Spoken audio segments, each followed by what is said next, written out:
Aylanayın Sadır balam. Men Eşaylık maksat nevirem. Özüm 80 yaşlamın. Uşunu güneşten karma oturat. Nesiyetten karma otat. Bir yerde atası da korkulgan kurt menen. Bol konugan atası aksanı sanap berdigen bala uşu aksanı kana karmagan. Bu niye degen aylanayın aktıkka çıkkıla aylanayın aktap balamdı. Balam güneş yok. Yıldızlar da alıp, gramatalar da alıp, Türkiye'ye bar okup, örkünde atkan balamdı öçürbeğiyle aylanayın öçürüp atat. Niye kim düşünse baldarını okutat. Şüntele bar, kıgımı bıgımı bar öyle karmı verse, tuğasa. Aktasa bolmak aylanayın. Aylanayın birinci Allah, ikinci Sadır ve Süngsün. Balamdı çıkara koyur. Balam iştesin. Cumhursundan ayrılmasın. Atalarım göz yaşım görmeyin. Sesine çıkamadıyla oturum böyle de. Allah'ım. Uzun yerim çıksın babam olsun yerdi. Elge versin ama balayla Kırgızistan'ın öpünde versin. Ak sülügüler, ak nimetkiler. Balamdı çıkart bir aylan kete. Sadır. Урматтуу Садыр Нуркочоевич, сизден кайрылып жаткан себебим Эшалиев Максат Анарбековичти, Эшалиев Максат Алмазовичти жөндөн жок жерден УКМКнын балдары Бишкектен кармап кетишти. Сизге кайрылган себебим түрктөр жараны менен келишим түрдө баклажан айдаганбыз. Түрктөрдөн нотариуско отуруп, ошо менен нотариуско отуруп, ошол жерден чыгып, күрттөр $10.000 берип, $10.000 берип аткан жеринен аны мен баягы өзүм долларды түшүнбөгөнүмөн балама бергем. Балам санап бер мага, эме кылып бер деп. Долларды мен өзüm түшүнбөйм. Долларды балама санаткам. Ошол санатып койгонум үчүн сүрөтүн жазамалап туруп, УКМКнын эмелери жазамалап туруп, интернетке таркатып берген.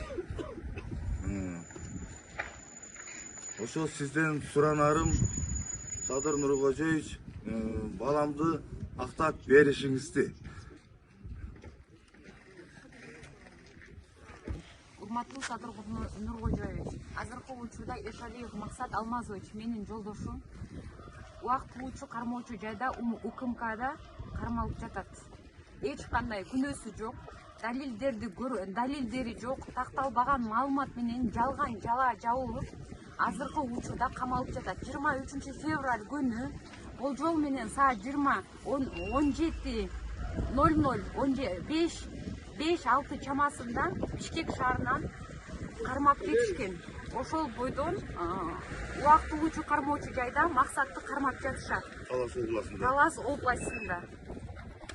Биз Максатты ишин карап берүүңүздөрдү суранабыз. Күнөөсү жок бала айыпталып жатат.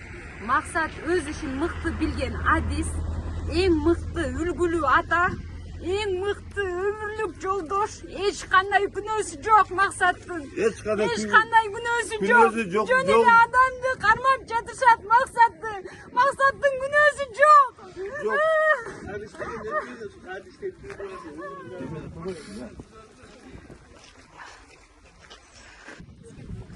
Максат, биздин балабыз Максат. Бул эме Ахмет Дуран менен 2018-жылдан баштап тааныш болуп калат экен. Анын иши түшүп, ошол боюнча тааныш болуп, жакшы мамиледе болуп жүрөт. Анан кийин 2025-жылы апрель айында Максат үйгө келди. Дуран Ахмет менен келип, бизге айтты: "Ата, апа, ушундай менин таанышым, жакшы таанышым Турциядан ушинтип бизге жумуш предлагать атат" деди. Аны биз сурадык, эмне деген жумуш экен деп. Ал айтты: "Баклажан өстүрүү боюнча." Анан биз айттык: "Эми биз өзүбүз негизи дыйкан чарбабыз, бияк бир туугандарыбыз менен, бияк бир туугандарыбыз менен негизи баарыбызда жер бар" дегендей. Анан Ахмет Дуран айтты: "Силер эмне менен жумуш кыласыңар" деди. Биз айттык: "Ушундай жер менен жумуш кылабыз." Касөл тигебиз дедик. Касөлдөн силер канча эме түшүн аласыңар деди. Биз айттык, Касөлдөн эми Кудайга шүгүр эле жакшы 1 гектардан бир 100га жетиши кетет, жетпеси жок. Жылдан жылга ушундай азайып, ушундай болуп барат деп ушинтип айттык да эми баягы сүйлөшүп отурдук. Анан ал айтты, ой силер баклажанды тиксеңер деди. 1 гектардан силер 100 миң алсаңар, баклажандан 1 гектардан силер миллион табасыңар деди. Биз айттык эми, андай кандай жумуш болду экен анда биз. Бул баклажан дегенди биз өмүрү көргөн эмес болчук, өмүрү өстүргөн эмес болчук. Ал айтты, биз эме кылабыз, аванс беребиз, үйрөтөбүз, көчөтүнүн уругун бесплатно беребиз деди биринчи. Ошентип уругун өстүрүп, парнике мынакей ушундай кыздар өстүрдү. Ушу парнике өстүрүп, 9 парник узуну 65 метрден өстүрүп эме кылдык. Ошону бир карш кылганда эме силерге жанагы аванс бере баштайбыз деди. Ошо мен аванс бир каршын өстүрдүк, келип жанагы кем берки түркү келип баарын тартып эме кылып, анан кийин бизди таласка алып барып туруп, мени болсо жанагы ким түрк экөөбүз эмеде отурдук, нотариуска отурдук. Нотариустан чыгып туруп, 10 миң доллар аванс берди. 10 миң доллар авансты ошол жерден өзүбүздүн машинанын ичинен балама бердим. Балам мону санап бер мага.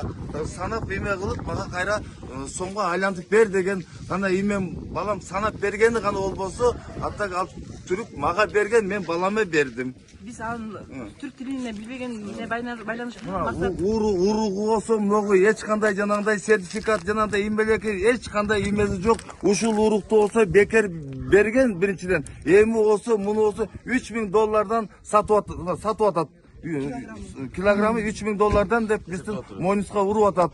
Ошентип мынакей видео эмебиз бар, болгон баарын өстүрүп, баарын эме кылып, эң артында кургатып эме кылып бердик. 5-6 жыл 800 килодай кургатылган ой жазып туруп, ошо менен булар албай бизди алдап туруп кетип калды.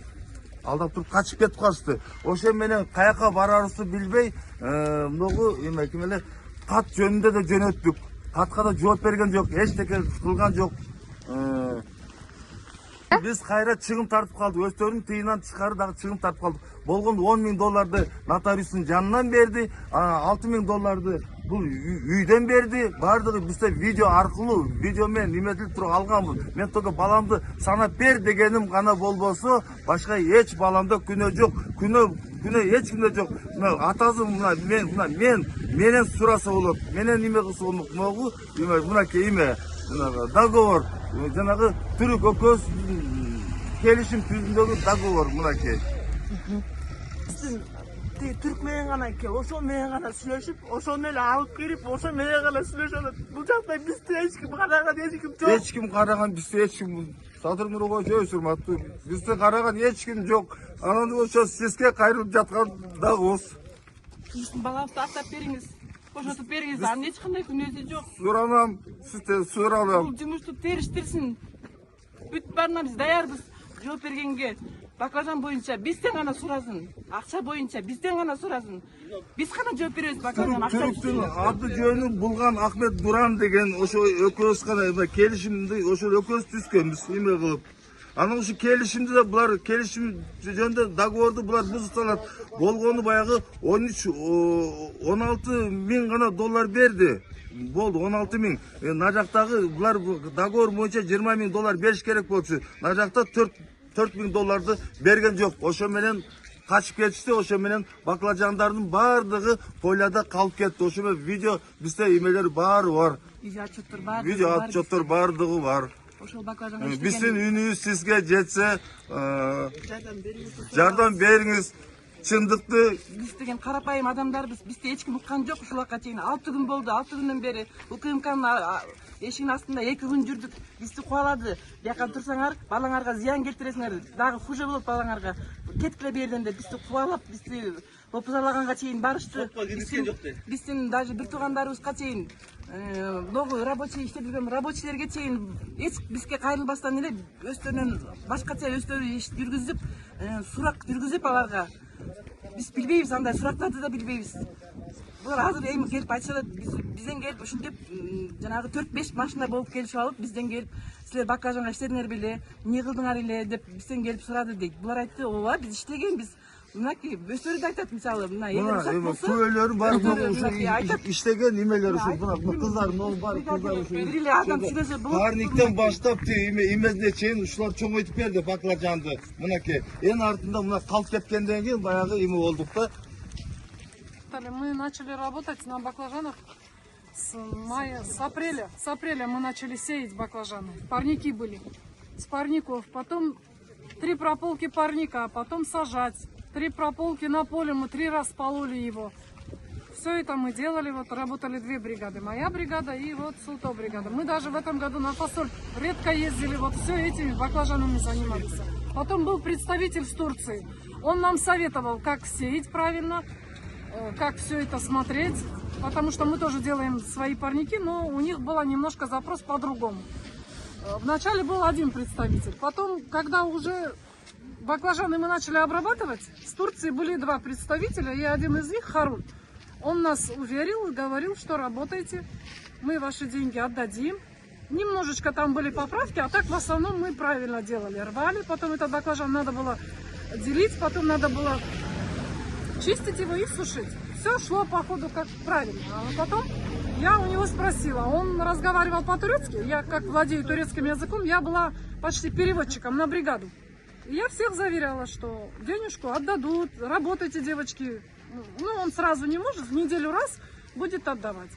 Потом я сказала, у них у всех есть свекрухи, это все почти календарь, школа будет, туда-сюда одеваться, нам надо каждый день деньги. Он согласился, перед всеми согласился, мы работали, а потом он отказался.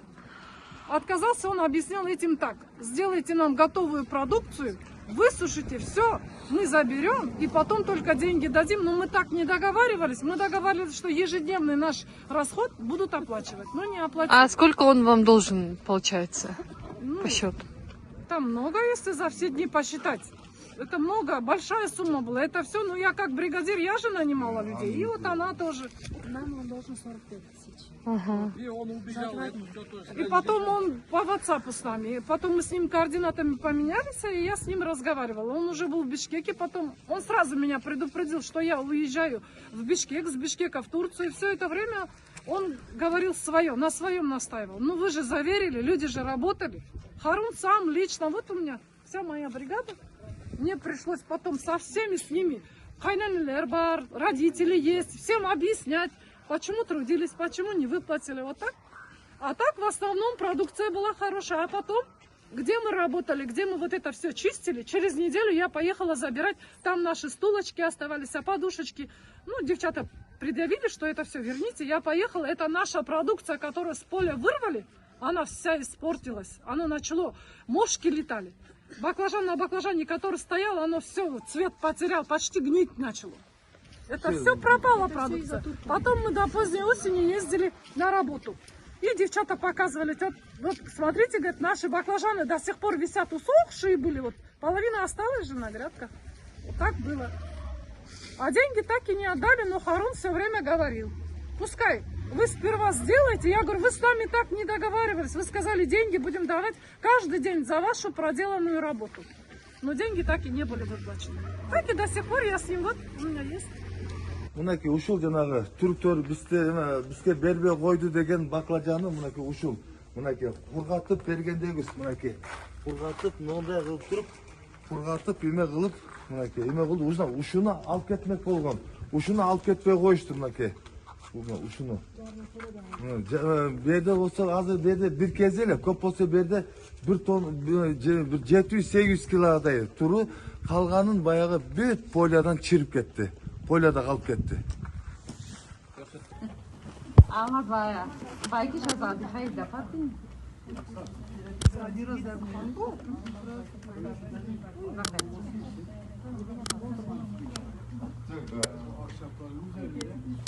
Oradan baksınlar kessin.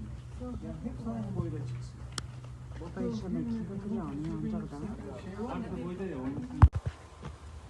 Он күн хайвандыком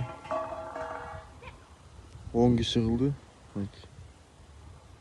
1, 2, bir күндө 1, 2, 3, 4, 5, 10, 11, 12, 13, 14, 15, 16, 17, 18, 19, 20, 21, 22, 23, 24, 25, 26, 27, 28, 29, 30.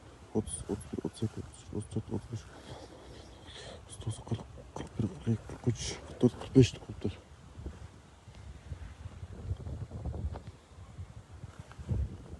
Тазалығы мынакей.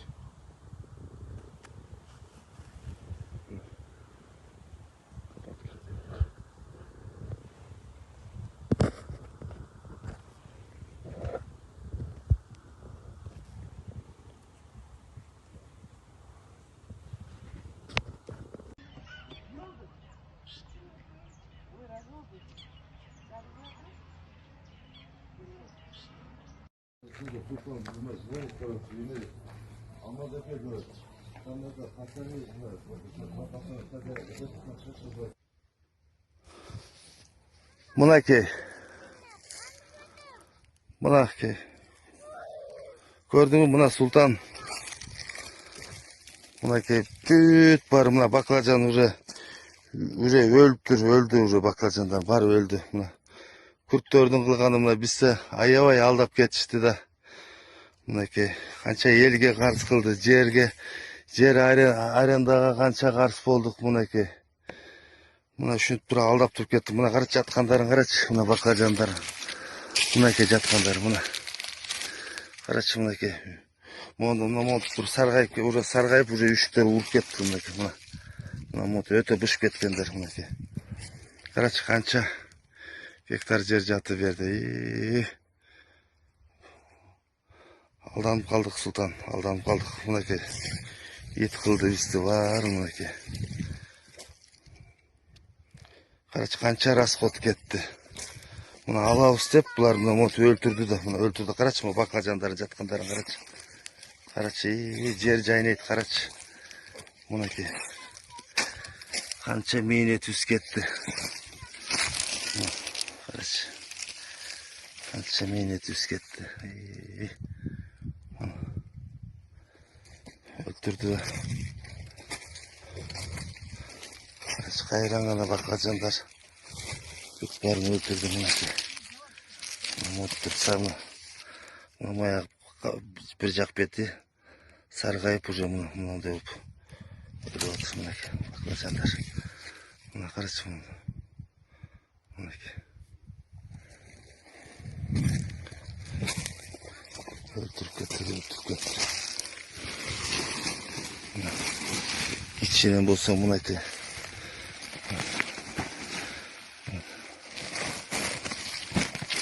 Çeri vardı mı? Çerit saldım mı?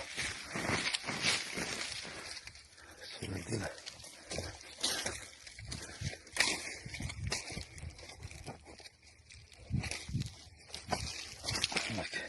Aşk olup kalıp duracağım da ki Carvay. Baklajanlar bana öldürdü.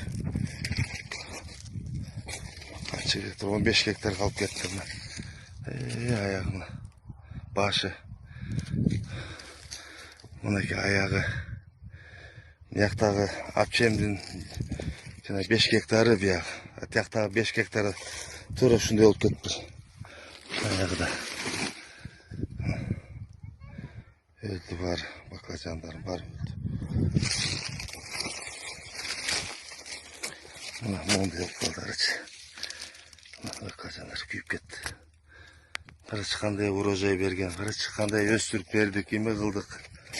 Bunun orduna fasol tiksek de bir kedi olsa bayağı yine olu tilekte buna kurtları açığa kaldırdı bizdi. Buna alağız ana alağız bunu alağız şu başında şunu jönele koysak bolmok eken de kop kana aldap kana gitti de bularçı. Em bolsa eldin akçaların janağı el күнүгө звонить этип отурду. Акчам дешип. Баягы алып кетишпеди эле булар. Карызга иштеп бергиле, мит бергиле, тигинтип бергиле деп туруп. Мынакей. Строй материал болсо күндүгө алды звонить этип отурду.